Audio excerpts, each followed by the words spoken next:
Terima kasih atas waktu dan kesempatannya. Kami dari kelompok 3 ingin mempresentasikan hasil diskusi kami dari kelompok 3. Sebelum saya melanjutkan video ini, izinkan saya mengenalkan nama terlebih dahulu. Nama lengkap saya Maria Cindy Marut dengan NIM 2020310023 dari program studi agribisnis. Di sini saya akan menjelaskan tentang pengertian biaya overhead pabrik. Overhead merupakan suatu pengeluaran dalam menjalankan bisnis yang tidak terkait langsung dengan aktivitas produksi suatu produk atau jasa.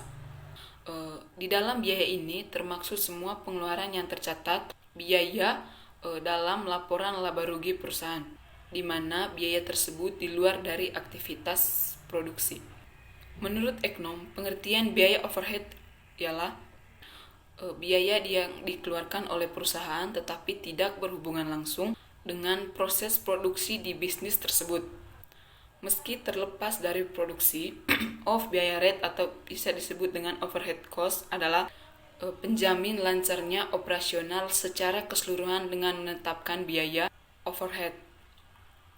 Maka perusahaan akan lebih mudah mengetahui rincian mengenai alokasi dana yang dikeluarkan untuk mendukung proses produksi atau jasa. Hal ini perlu dilakukan efisiensi untuk menghindari pengeluaran yang tidak perlu. Biaya overhead adalah pengeluaran yang tidak berkaitan langsung dengan proses bisnis atau produksi yang dilakukan. Misalnya perusahaan manufaktur yang tugas utamanya itu mengelola bahan baku hingga menjadi produk jadi siap untuk dijual. Maka contoh dari biaya overhead adalah tarikan pajak, asuransi karyawan, tarif sewa tempat, perlengkapan ATK, dan gaji penjaga. Baik, selanjutnya akan dijelaskan oleh teman saya. Assalamualaikum warahmatullahi wabarakatuh. Perkenalkan, nama saya Justina Malo dengan NIM 2020310030. Di sini saya mau menjelaskan mengenai pengelolaan biaya overhead pabrik yang terdiri dari yang pertama berdasarkan sifatnya, yaitu 1. Biaya bahan penolong, 2. Biaya tenaga kerja tidak langsung, 3. Biaya penyusutan aktiva tetap pabrik, 4. Biaya reparasi dan pemeliharaan, 5. Biaya asuransi pabrik biaya, 6. Biaya jasa kepada pihak lain, 7. Biaya lain-lain yang tidak langsung. Yang kedua, berdasarkan perilaku terhadap produksi. Terdiri dari 1. BOP variabel adalah bagian biaya overhead pabrik yang bertambah dan juga berukuran sebanding dengan perubahan volume produksi. 2. BOP tetap adalah biaya yang jumlahnya tetap atau sama daripada batas-batas tertentu, tidak akan berpengaruh oleh perubahan jumlah volume produksi. Yang ketiga, BOP semi variabel adalah biaya overhead pabrik yang jumlahnya berubah secara proporsional dengan perubahan jumlah produksi. Yang ketiga, berdasarkan hubungan dengan departemen. Terdiri dari 1. BOP langsung departemen adalah biaya overhead pabrik yang hanya terjadi dalam departemen tertentu dan manfaatnya hanya dinikmati oleh departemen tertentu. 2. BOP tidak langsung departemen adalah biaya overhead pabrik manfaatnya dinikmati oleh lebih dari satu departemen. Yang berikutnya, penentuan tarif biaya overhead pabrik. Berdasarkan penentuan sifat dapat disimpulkan yang pertama, terdapat BOP yang terjadinya tidak menentu atau tidak merata pada setiap bulannya, sehingga jika didasarkan pada biaya yang sesungguhnya terjadi akan mengakibatkan harga produksi menjadi lebih besar. Ketika terjadi pengeluaran, BOP serta harga produk produksi akan rendah. Ketika tidak terjadi berdasarkan penentuan sifat dapat disimpulkan yang pertama, terdapat BOP yang terjadinya tidak menentu atau tidak merata pada setiap bulannya. Sehingga jika didasarkan pada biaya yang sesungguhnya, terjadi akan mengakibatkan harga produksi menjadi lebih besar. Ketika terjadi pengeluaran, BOP serta harga produk produksi akan rendah ketika tidak terjadi pengeluaran biaya overhead pabrik. Misalnya, seperti biaya reparasi mesin atau perbaikan peralatan pabrik. 2. Terdapat BOP yang bersifat tetap, sehingga jika didasarkan pada biaya yang sesungguhnya terjadi, akan berakibat pembebanan BOP yang mana biaya per unit akan berubah-ubah sesuai dengan penambahan volume produksi setiap periode. Maka ketika volume produksi rendah, biaya overhead pabrik per unit akan lebih besar dan sebaliknya. 3. Terdapat BOP yang jumlahnya baru diketahui ketika waktu-waktu tertentu, sehingga perubahan BOP dari produk tertentu sudah selesai. Akibatnya harga pokok produk yang selesai pada pertengahan bulan tidak dibebani BOP yang belum diketahui jumlahnya. Misalnya biaya listrik pabrik. Demikian dari saya ucapkan terima kasih. Perkenalkan, nama saya Frans Ronaldo, NIM 2023100027. Di sini saya akan menjelaskan materi selanjutnya. Yang selanjutnya yaitu berdasarkan hubungan dengan departemen. Di sini terdapat 2 poin. Poin yang pertama yaitu BOP langsung departemen. BOP langsung departemen adalah biaya overhead pabrik yang terjadi dalam departemen tertentu dan manfaatnya hanya dinikmati oleh departemen tertentu. Poin yang kedua yaitu BOP tidak langsung departemen. BOP tidak langsung departemen adalah biaya overhead pabrik, manfaatnya dinikmati lebih dari satu departemen. Nah, yang selanjutnya yaitu adalah penentuan tarif biaya overhead pabrik. Berdasarkan penentuan sifatnya, di sini terdapat 3 poin. Poin yang pertama yaitu terdapat BOP yang terjadinya tidak menentu atau tidak merata pada setiap bulannya. Poin yang kedua yaitu terdapat BOP yang bersifat tetap, sehingga jika didasarkan pada biaya yang sesungguhnya terjadi, akan berakibat pada pembebanan BOP, yang mana biaya per unit akan berubah-ubah sesuai dengan perubahan volume produksi setiap periode. Poin yang ketiga yaitu terdapat BOP yang jumlahnya baru diketahui ketika waktu-waktu tertentu, sehingga perubahan BOP terhadap produk tertentu sudah selesai. Akibatnya, harga pokok produksi yang selesai pada pertengahan bulan tidak dibebani BOP yang belum diketahui jumlahnya. Yang selanjutnya yaitu langkah-langkah menentukan BOP dengan tarif tunggal. Nah, di sini terdapat 3 poin. Poin yang pertama yaitu menyusun anggaran biaya overhead pabrik.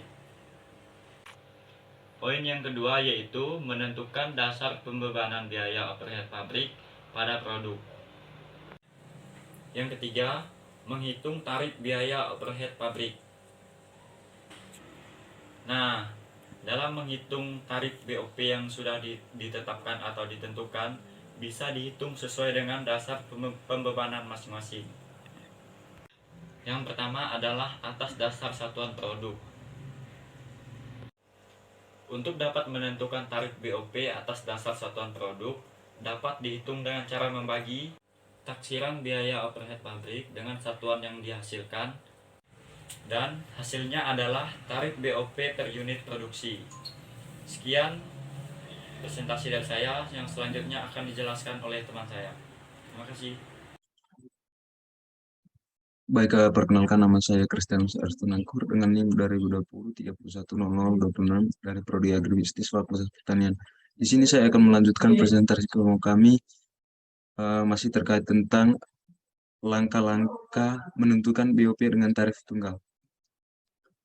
Atas dasar jam mesin, jika tarif BOP didasarkan pada jam mesin, maka tarif BOP bisa dihitung dengan membagi taksirkan BOP dengan taksiran jam mesin.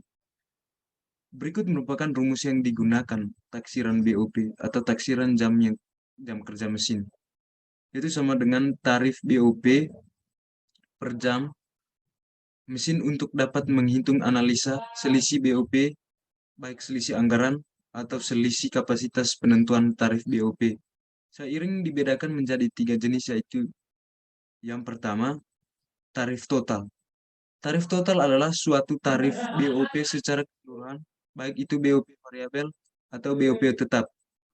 Rumus yang digunakan untuk menghitung tarif ini adalah taksiran BOP total atau ukuran kemampuan dan kapasitas.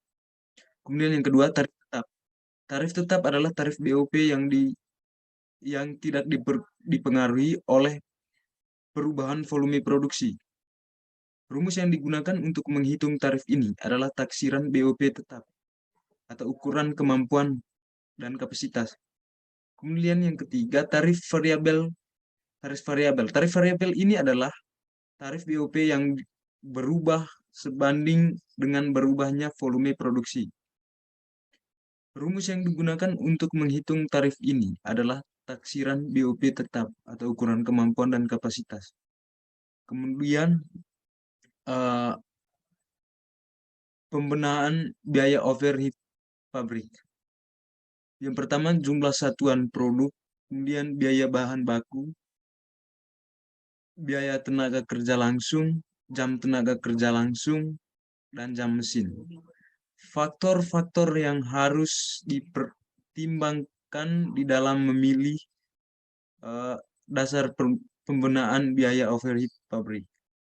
Yaitu yang pertama, apabila biaya overhead pabrik didominasi oleh elemen-elemen biaya yang berhubungan dengan biaya bahan seperti biaya sewa gudang, asuransi gudang, biaya bahan baku penolong, maka dasar pembenaan yang lebih dekat dengan biaya overhead pabrik adalah biaya bahan baku.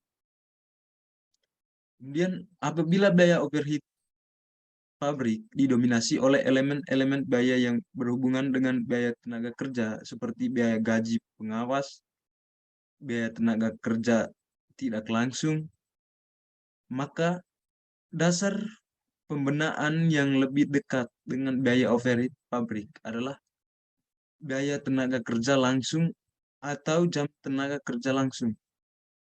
Kemudian apabila biaya overhead pabrik didominasi oleh elemen-elemen yang berhubungan dengan biaya penyelenggaraan fasilitas pabrik atau investment overhead, seperti biaya reparasi dan pemeliharaan mesin, biaya asuransi mesin, biaya penyusutan mesin, maka dasar pembenangannya lebih dekat dengan biaya overhead pabrik adalah jam mesin. Kemudian yang terakhir, apabila biaya overhead pabrik relatif merata pada elemen-elemen biaya yang mempunyai hubungan erat dengan biaya bahan, biaya tenaga kerja atau biaya penyelenggaraan fasilitas pabrik, maka dipilih dasar pembebanan yang paling mudah penggunaannya, yaitu jumlah satuan produk. Baik, sekian dari saya ucapkan terima kasih. Baik, perkenalkan nama saya Luis VG, NIM 2020 310035. Di sini saya akan menjelaskan pengumpulan biaya overhead pabrik. Biaya overhead pabrik yang sesungguhnya terjadi dikumpulkan untuk dibandingkan dengan biaya overhead pabrik yang dibebankan kepada produk atas dasar tarif yang ditentukan di muka. Selisih yang terjadi antara biaya overhead pabrik dibebankan kepada produk atau dasar tarif dan ditentukan di muka dengan biaya overhead pabrik yang sesungguhnya terjadi merupakan biaya overhead pabrik yang lebih atau kurang dibebankan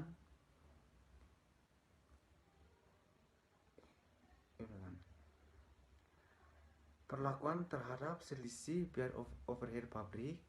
Setiap akhir bulan biaya overhead pabrik yang kurang atau lebih dibebankan dan dipindahkan dari rekening biaya overhead pabrik sesungguhnya ke rekening selisih biaya overhead pabrik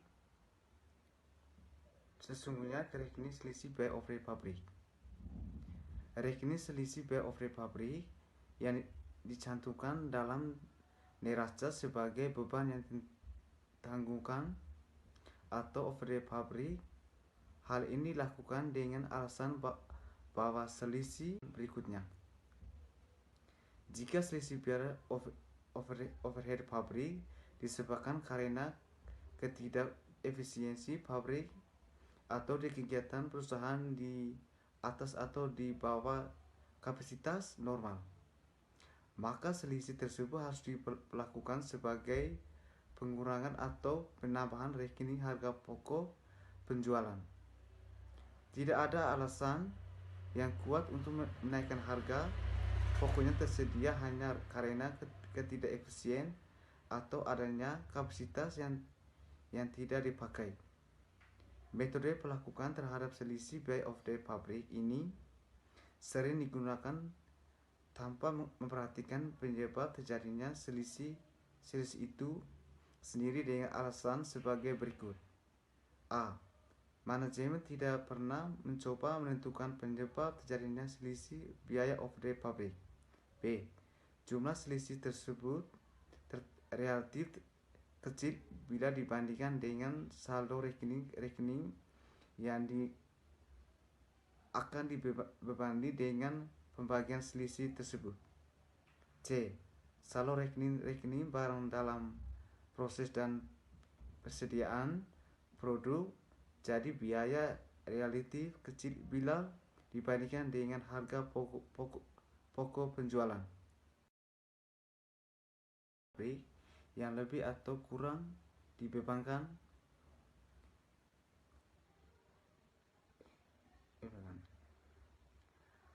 perlakuan terhadap selisih biaya overhead pabrik. Setiap akhir bulan biaya overhead pabrik yang kurang atau lebih dibebankan dan dipindahkan dari rekening biaya overhead pabrik sesungguhnya ke rekening selisih biaya overhead pabrik